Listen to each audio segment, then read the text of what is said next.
이렇게 뵙게 돼서 정말 좋습니다.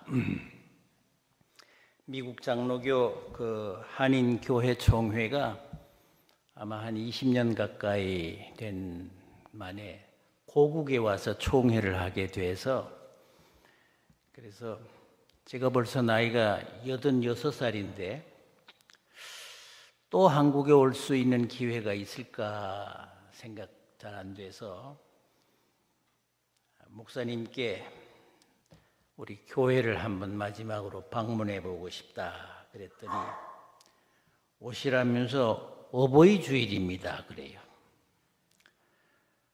미국에는 우리나라 같은 효도 사상이 별로 없거든요.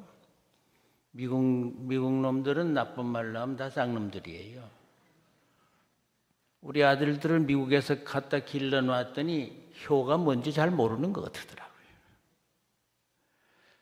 그래서 그날부터 도대체 어버이와 자식의 관계가 어떤 관계일까 이런저런 생각을 해봤습니다.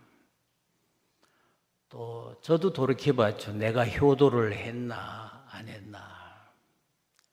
또 우리 자식들이 나한테 효도를 하는 건가 안 하는 건가 이런저런 생각을 많이 했습니다. 오늘 말씀을 참고하기 위해서 참고적으로 어버이와 자식들의 관계를 제가 미국에서 보는 대로 몇몇 가정을 한번 여러분들에게 참고 삼아 소개해 보려고 합니다. 제가 지난 몇 년 동안 우리 교단 안에 있는 은퇴 목사회를 맡아서 섬겨왔는데, 전국에 흩어져 있는 이 늙은 목사님들 가정이 이런저런 별별 사건들이 다 있더라고요.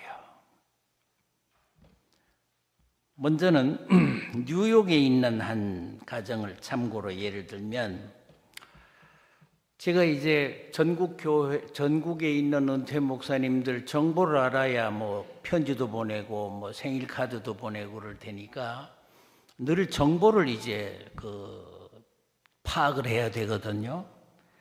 그런데 뉴욕에 사는 어떤 은퇴 목사 부부가 시카고에 사는 딸네 집에 이사를 간다. 그래가지고 송별식도 거창하게 떠났대요. 그래 내가 그 딸네 집 주소를 꼭 확인해라. 뉴욕 지역에 있는 담당자한테 얘기를 했는데 한 달이 지나도 두 달이 가까워도 소식이 없어요.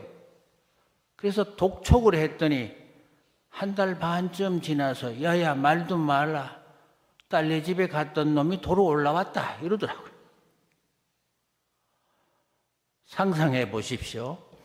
보따리 다 싸가지고 뉴욕에서 시카고 그 먼 데를 딸네 집까지 이사를 갔다가 한 달 반 만에 도로 올라왔으니 무슨 사건이 벌어졌을까 한번 상상해 보시기 바랍니다. 그러더니 그럼 이제 뉴욕에 있겠거니 했더니 얼마 전에 전화가 왔는데 LA 왔다는 거예요. 아니 이 영감 노치네가 시카고 갔다가 LA는 또 왜 왔나 그랬더니 아들네 왔대요.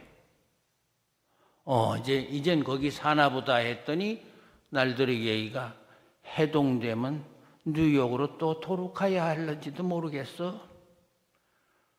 여러분들 상상에 맡깁니다.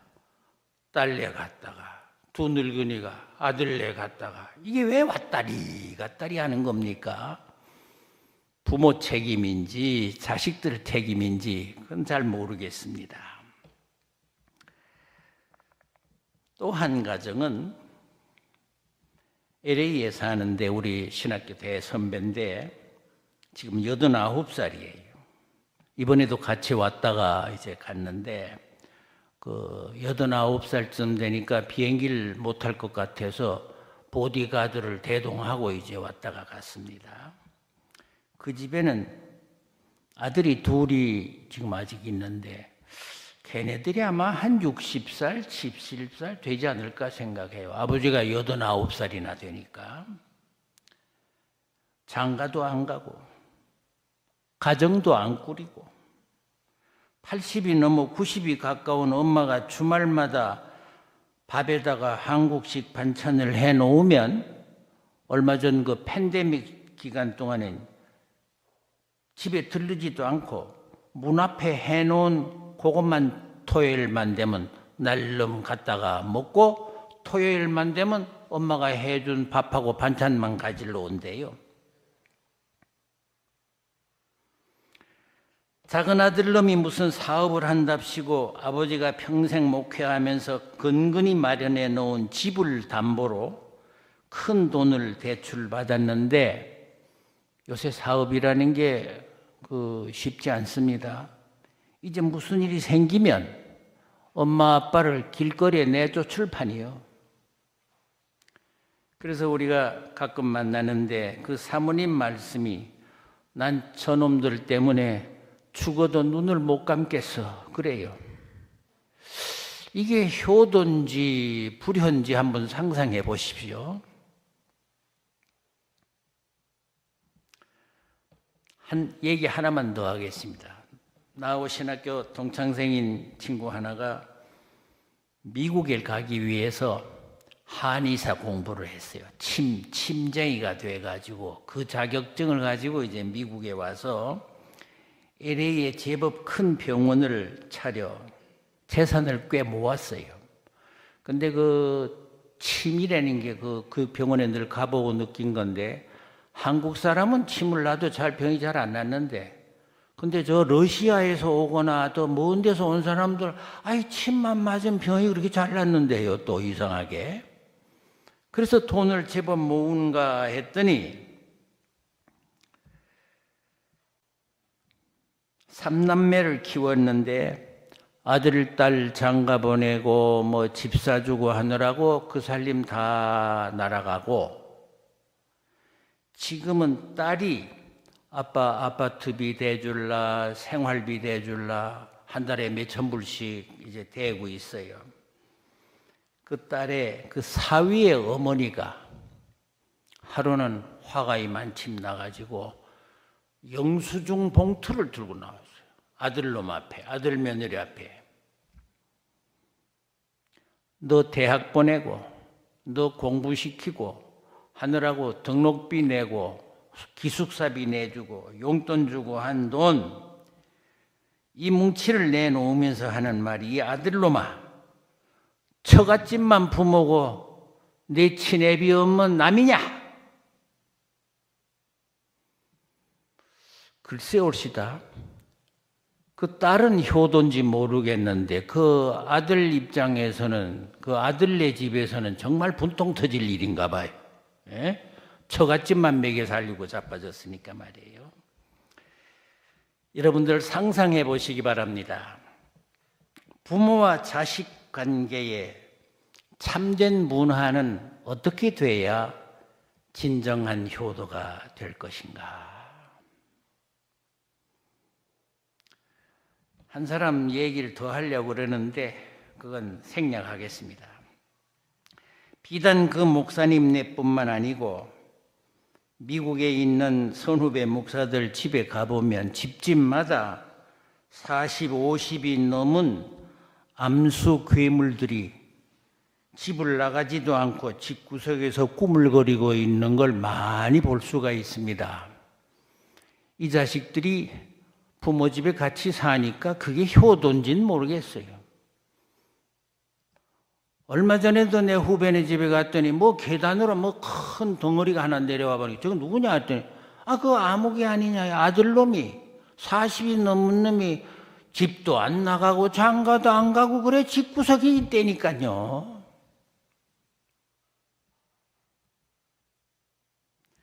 도대체 부모는 누구며 자식은 무엇인가?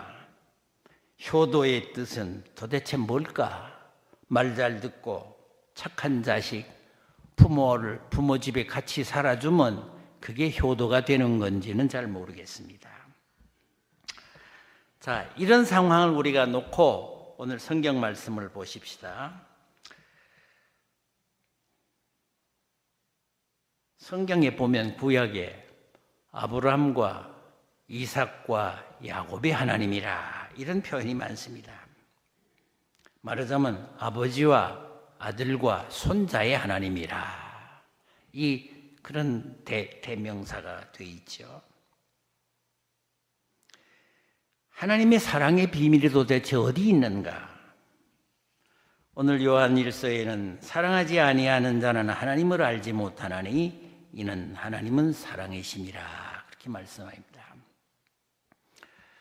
하나님이 사랑이시라는 기록을 성경에 많이 보는데 도대체 하나님의 사랑이 어떻게 적용되는가? 아무에게나 아무 때나 사랑하시는 것은 아닌 것 같았습니다. 우리가 가장 쉽게 만날 수 있는 성경 구절 요한복음 3장 16절에서는 하나님이 세상을 이처럼 사랑하셨다 그랬습니다. 아마 이게 하나님의 사랑의 대표적인 표현이 아닐까 생각해요. 어버이신 하나님께서 우리를 사랑하셔서 이 험하고 무지무지한 세상에 당신의 외아들 신이신 그분을 사람을 만들어 보내주셔 놓고 하나님이 세상을 사랑하셨다 그랬습니다. 아들을 세상에 내보내시고 세상을 사랑하신다는 겁니다.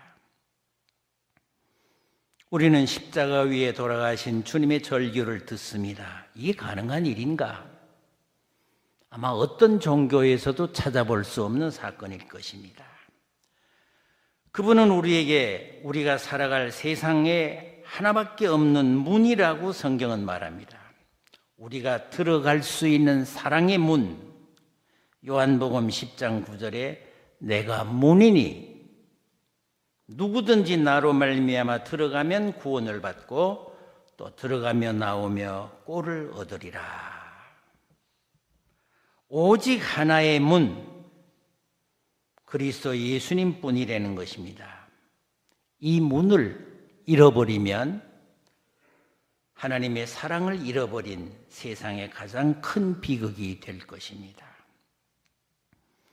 성경은 어디서나 하나님은 사랑이라고 하시는데 하나님의 사랑은 이처럼 사랑하신다는 말씀은 하나님의 성품에 관한 뜻입니다.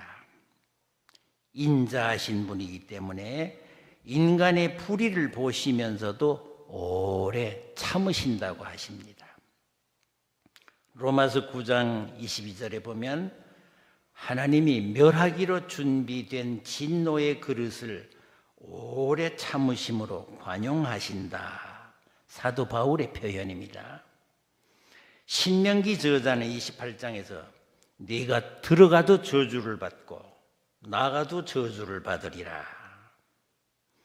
오래 참으시는 하나님의 인자하신 성품 뒤에는 하나님의 준엄한 공의로우시고 진실하신 심판과 진노의 그릇이 준비되어 있다는 사실을 간과해서는 안 됩니다.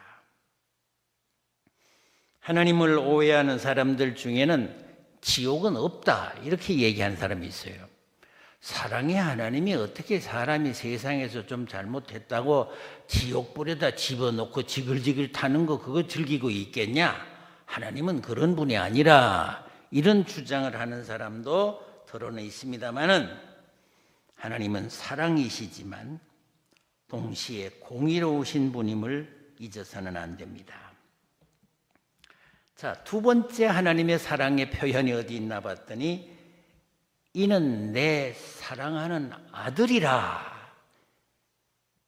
마태복음 3장 16절에 요단강에서 세례 요한에게 세례를 받으시고 물에서 올라오실 때 하늘이 열리고 하나님의 성령이 부들과 같이 내려서 자기 위에 임하심을 보시더니 하늘로부터 소리가 있어 가라되 이는 내 사랑하는 아들이요 내 기뻐하는 자라 말씀하셨습니다.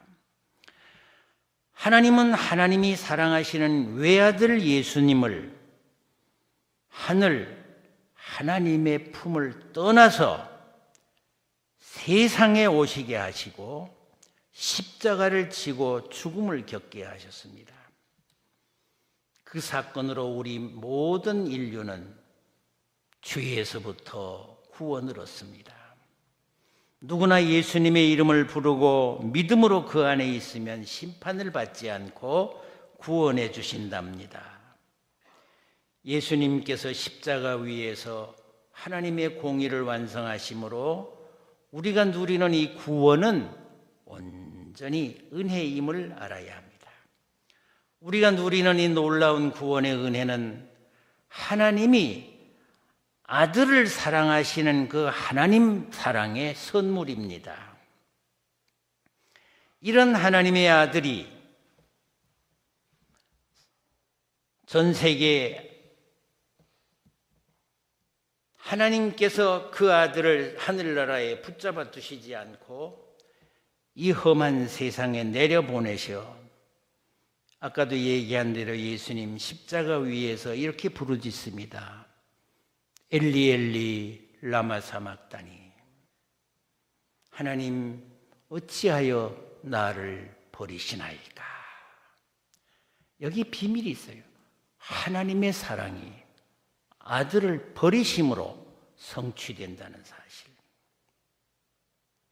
예수님은 하나님의 사랑과 공의를 완성하신 분이기 때문에 하나님께서 그 아들을 특별히 사랑하셨고 그 아들 안에서 우리도 함께 은혜의 공동체를 이루고 하나님의 자녀가 되는 놀라운 가정 반열에 포함되었습니다. 하나님은 공의를 사랑하십니다. 진실과 공의를 세우는 사람을 하나님은 사랑하십니다. 서론 부분에서 소개한 누가복음 6장 35절에 예수님을 닮아 인자와 공의를 실천하는 사람들을 지극히 높으신 이의 아들들이 된다. 공의를 사랑해야 하나님의 아들이 된다는 겁니다. 우리는 그 공의로우신 하나님의 자녀들이 되었습니다. 왜? 그분의 아들을 닮아서 공의를 실현하며 살고 있기 때문입니다. 하나님은 사랑이시라 말씀하시지만 아무나 사랑한 것은 아니었습니다. 사랑의 대상이 누구냐 하는 문제는 매우 제한적입니다. 위에서 아까 읽어주신 첫 번째 하나님이 세상을 사랑하셨고 두 번째는 아들을 사랑하셨는데 세 번째 아까 말라기서 읽어보니까 이렇게 얘기해요. 말라기서 1장 2절 3절에 나는 에서는 미워하고 야곱은 사랑한다. 이건 아주 구체적이고 노골적인 표현입니다. 하나님께서는 집에 남은 에서는 미워하셨고 도망자 신세로 평생 나그네 팔자로 산 야곱을 사랑하셨다.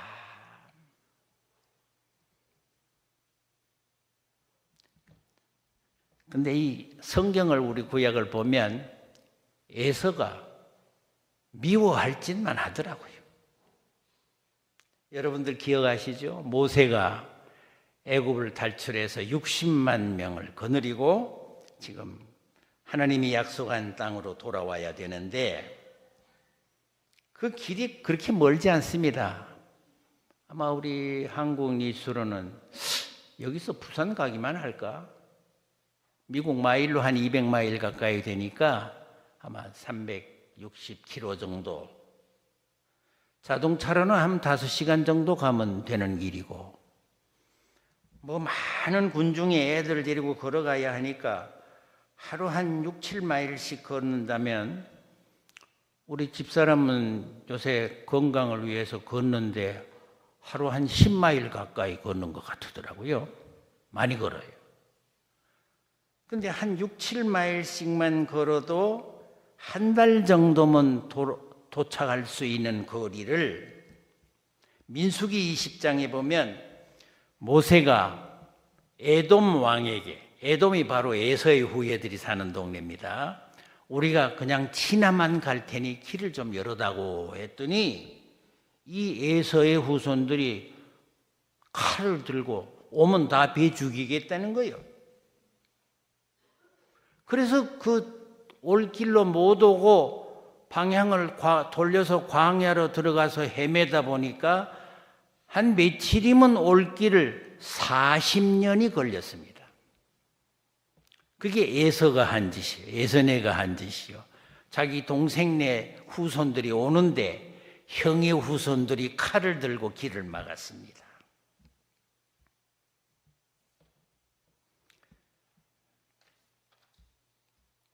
예수님 시대를 볼까요? 예수님은 야곱의 넷째 아들 유다의 후손입니다. 로마 통치하에 있는 이스라엘 왕 헤롯이 이두메 사람이에요. 이두메라는 데가 그 에서의 후손들의 혼혈 쪽이라고 합니다. 이 시골떼기가 어떻게 무슨 재주가 있어서 왕이 되었을까? 소문에 의하면 돈을 긁어 모아가지고 로마 황제에게 뇌물을 안겨주고 왕의 감투를 하나 얻어 쓰고 지금 유대 나라에 와서 왕 노릇할 때 예수님이 태어났거든요. 동방박사들을 통해 만왕의 왕 예수님이 태어났다는 소식을 듣고 아니 왕이 태어나? 깜짝 놀랐어요. 자기 왕위의 위기를 느껴가지고 베들레헴 인근의 2살 이하 어린이를 학살했습니다. 몇백 명인지 몇천 명인지는 모르겠어요. 예수님 죽이려고. 큰 젊은 여자의 춤에 홀딱 취해서 예수님에게 요단강에서 세례를 주던 세례 요한의 목을 벤 사람이에요. 이렇게 이삭의 아내 리브가의 배 안에 쌍둥이로 자란 형제 에서와 야곱이 에서의 칼을 피해 아비 집을 떠나 광야로 도망친 이후 예수님과 헤롯 왕에 이르기까지 2000년 가까운 긴 세월 동안 이 두 집안은 철천지 원수가 되었습니다.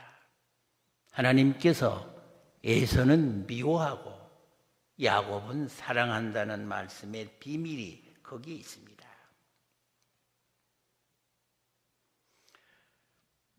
사도행전 12장 23절에 보면 에서의 후손 헤롯이 영광을 하나님께 돌리지 아니하므로 주의 사자가 곧 친히 벌레에 먹혀 죽으니라.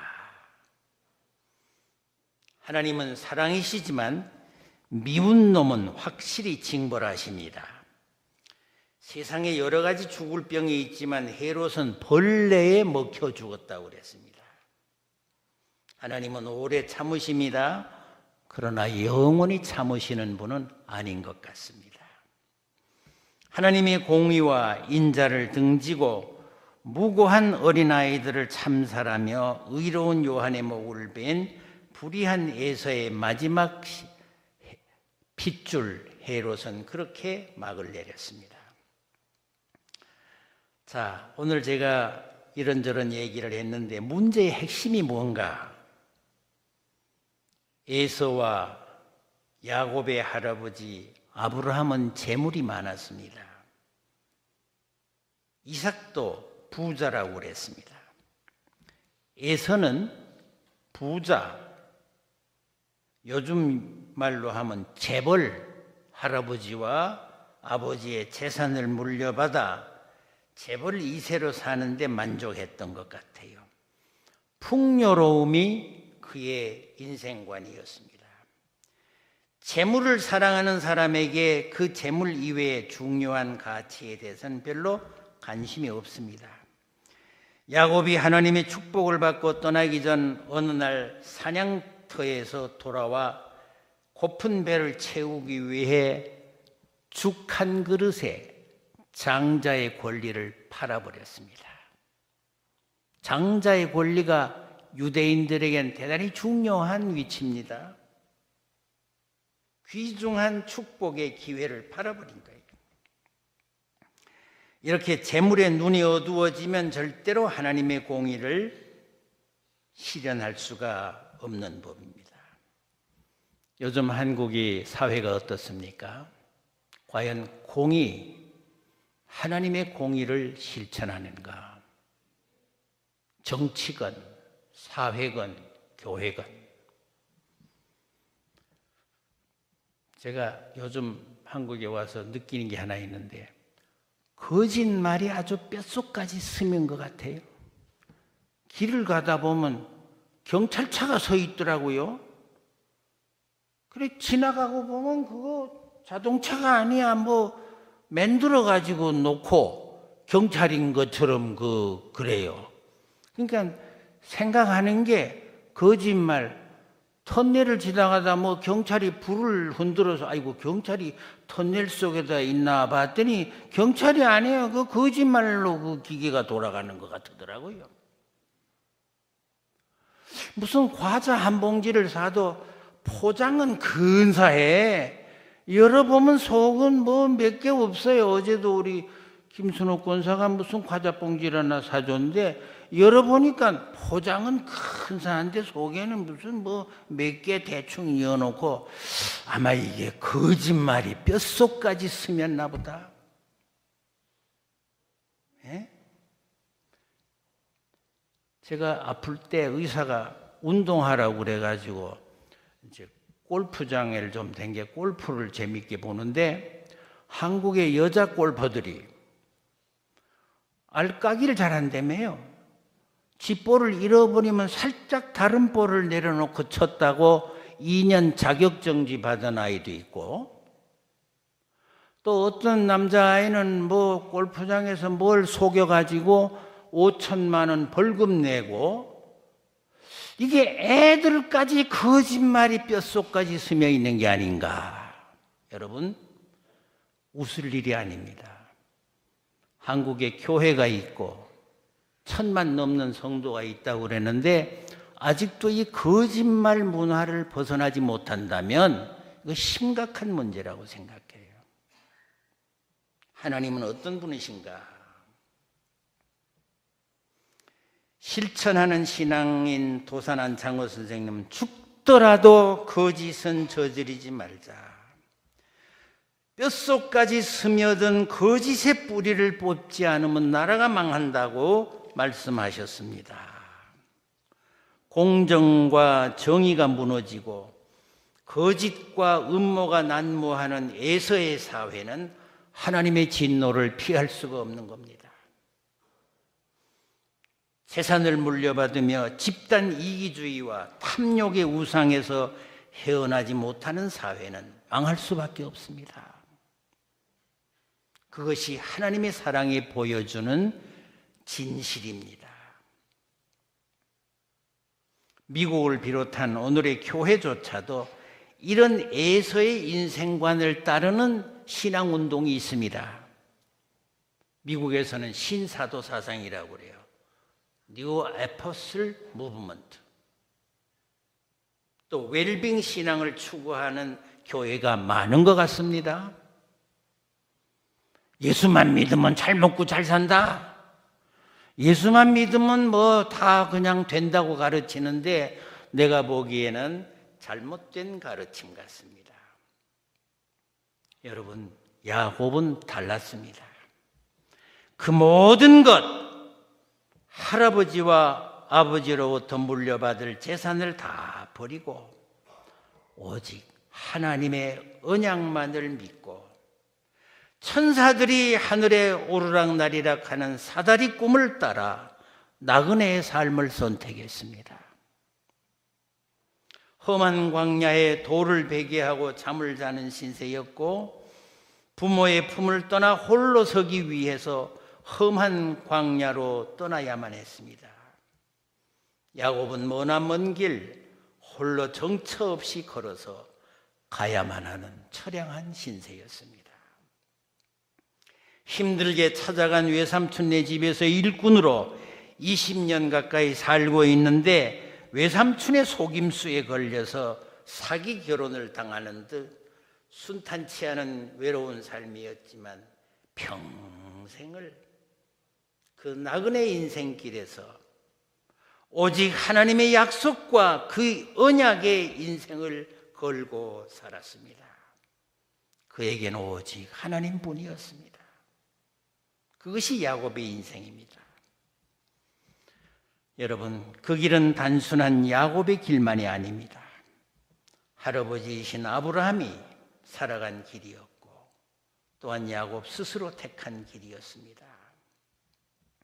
여러분, 어제도 누구하고 잠깐 얘기했는데 에덴에 살던 아담과 하와가 제일 먼저 한 인생 사업이 뭔지 압니까? 풀잎으로 자기 몸을 가리는 거였습니다.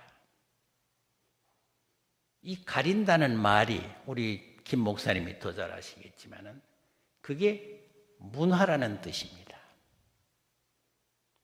인간이 처음 자기 문화를 만들어 가지고 있었어요. 저들이 나올 때 하나님 보시기에 너무 처량해서 하나님께서 양을 잡아 양의 가죽으로 옷을 해 입혀서 내보냈습니다.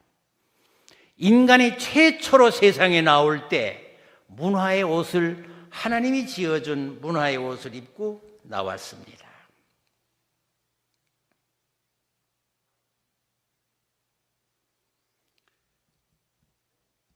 인생은 자기 문화를 어떻게 창조하며 살아갈 것인가?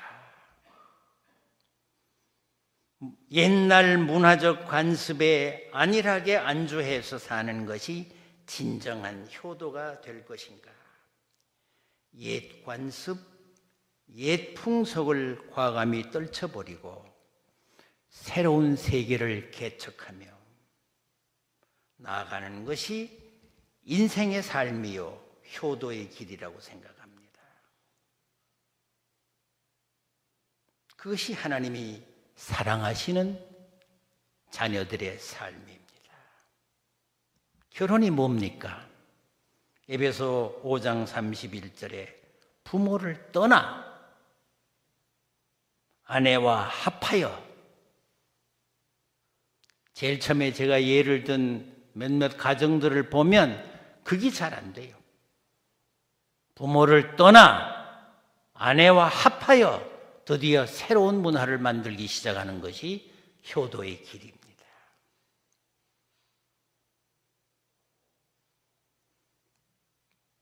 도무지 과거에서 떠나지 못하는 삶은 비극을 부릅니다.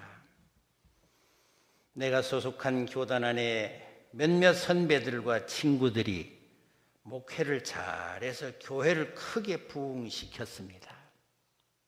은퇴한 후에 그 교회를 떠나지 못하고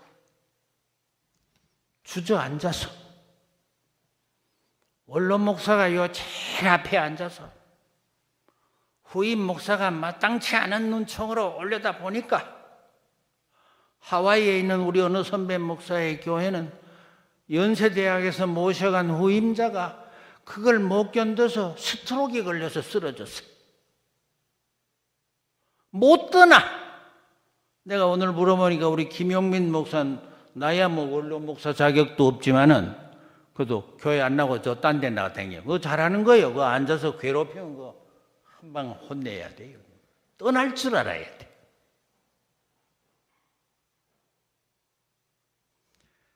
시카고에 있는 어느 교회는 전임자가 떠나지 않고 자기 패거리를 만들어 가지고 이렇게 저렇게 하다가 교회를 4분 5열 망가지게 만들고 동네방네 웃음거리가 되고 만 사례도 있습니다.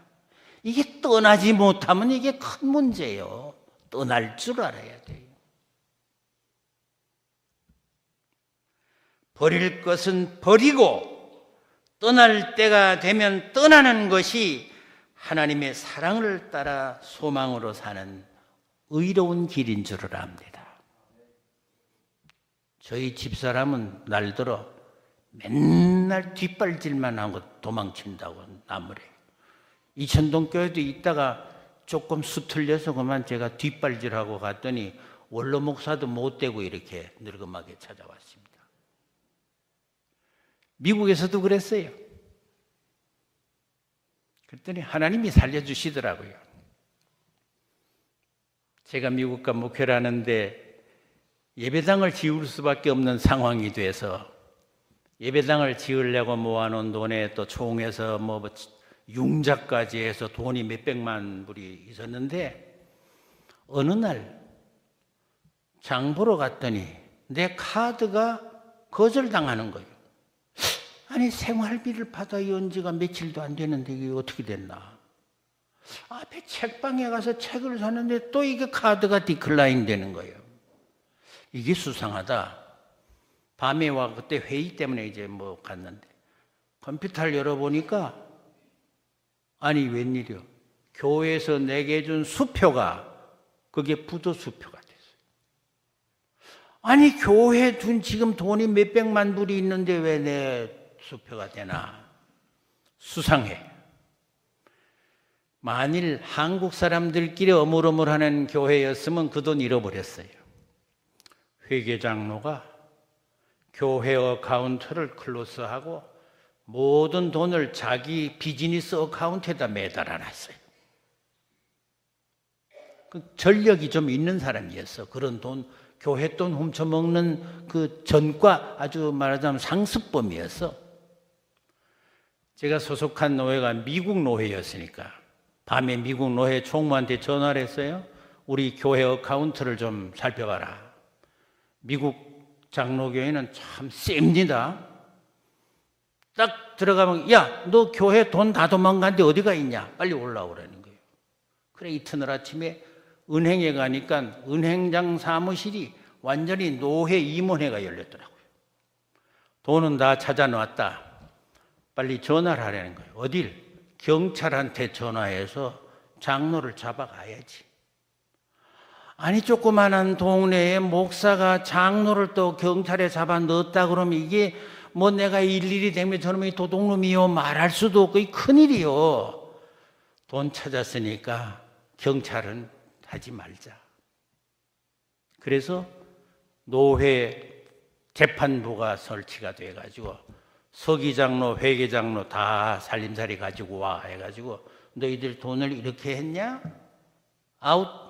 거기서 장로 둘을 목배버렸어요. 그러니 또 동네에서는 아유 목사가 좀 뭐 영어깨나 조금 한다고 뭐 미국 사람들하고 고쟁이들하고 왔다 갔다 하더니 장로 둘을 잘랐대. 아이고 이놈의 교회. 그렇다고 아니요 저 장로가 도둑놈이에요 이러고 다닐 수도 없고. 제가 시험이 많이 들었어요. 그런데 저희들이 예배당 지으려고 건축 허가를 내려는데 참 까다로워서 잘 안 나더라고요. 그래서 그 교회 지으려는 터 옆에 사는 집집마다 댕기면서 예배당 저도 괜찮다는 동의서도 받고 이러고 해도 안 나더니 노회에서 장로 다 쫓아내버리고 미국 교회에 있는 장로님들 6분을 모아서 임시당회를 만들어주면서 이거 가지고 예배당을 지어라 그래요. 그랬더니 이 새로 된 미국 장로들이요 판사 출신에 검사 출신에 무슨 대학 교수 출신에 다 거물들이야. 그러니까 그저 허가도 뭐 술술술 나오고 말이에요. 그냥. 그 나는 예배당 진동아 하는 일이 가하면 이해하시오. 예, 그거밖에 한 게 없어요. 이 장로님들이 예배당을 다 지어줬어요. 그리고 노회에서 너 아니면 예배당 날아갈 뻔했는데 그래도 예배당 짓느라고 애썼다. 안식년 가가라 해서 안식년을 보내줘요. 그래서 애들 보고 야 이삿짐 차 끌고 와. 그냥 안식년 가라고 하는 날 밤에 짐 다 때려 싣고 그냥 거기 떠나서 LA로 내려와 버렸어요. 근데 노회에서 안식년으로 월급 주는 기간이 그 다음 해 6월 30일까지라서 우리 집사람은 아니 그래 발도 또 걷어차면 뭘 먹고 사냐고 막 그러는데 집사람이 뭐 그럭저럭 어디 이력서도 내보고 뭐 그러고 댕겼는데 6월 30일이면 이제 먹고 살 일도 없어지는데 노회에서 주는 월급이 끝나는데 어느 학교 교장이 집사람한테 전화하고 야 7월 1일부터 우리 학교 나와라. 그래가지고 집사람이 7월 1일부터 미국 공립고등학교 선생으로 취직이 됐어요. 그러니까 발로 걷어차니까 하나님이 먹여주더라고요. 그래서 오늘까지 살았습니다. 여러분, 자식 문제도 그렇고 부모 문제도 그렇고 신앙 문제도 그렇고 과거의 문화로부터 새로운 문화로 떠날 줄 알아야 됩니다. 그래야 하나님의 은혜가 거기 있습니다. 예수님께서 마태복음 6장에 한 사람이 두 주인을 섬기지 못할 것이니 혹 이 사람을 중히 여기고 저 사람을 경히 여길까 함이라. 하나님과 재물을 겸하여 섬길 수 없느니라. 재물을 사랑하는 것은 에서의 인생관이고 공의와 하나님의 소망을 사랑하는 것은 야곱의 인생입니다. 과연 지금 이 땅에 벌어지고 있는 여러 나라 전쟁들, 또 우리 한국의 모든 이 사회 문제, 정치 문제에 과연 하나님의 공의가 살아있는가? 공의로우신 하나님의 사랑의 비밀은 심판과 파멸이 함께 있음을 인식하는 것이 바르고 진실한 믿음인 줄 압니다. 이 야곱의 인생길, 오늘 우리가 택한 인생길이 아니겠습니까? 지금도 야곱처럼 하늘에 닿은 사다리 꿈을 쫓아 나그네 인생을 우리는 살아가고 있습니다. 저는 외삼촌 라반 같은 외국인들 나라에 가서 눈치와 수모를 겪으며 살아온 나그네 인생길을 살고 있습니다. 야곱을 사랑하셨던 하나님께서 모든 것을 버리고 고향과 아비집을 떠나 오직 공의로우신 사랑의 하나님의 약속만 믿고 나그네로 사는 우리들을 사랑해 주시는 줄을 믿습니다. 기도하겠습니다. 사랑과 은혜의 우리 주 하나님, 야곱을 사랑하셨던 우리 주님은 우리를 남달리 사랑하시는 줄을 믿습니다. 나그네 인생길이 어찌 평탄하겠습니까? 나그네로 겪는 온갖 수모와 고통 속에서도 우리는 오직 주님의 언약을 믿고 오늘에 이르렀습니다. 오직 우리는 주님이 약속하신 그 나라를 기다리며 주님의 사랑에 응답하여 이전보다 더욱더 주님을 사랑합니다. 오늘도 야곱처럼 나그네된 백성들이 주님 앞에 나왔사오니 저희들에게 지혜와 믿음을 주셔서 우리들의 삶을 에서처럼 살 것인가 야곱처럼 살 것인가를 분별할 수 있도록 주님 친히 도와주시옵소서. 하늘에 계시는 아버지와 성령과 함께 영원토록 우리와 함께 계시며 다스리시는 우리 구주 예수 그리스도의 이름으로 기도하옵나이다.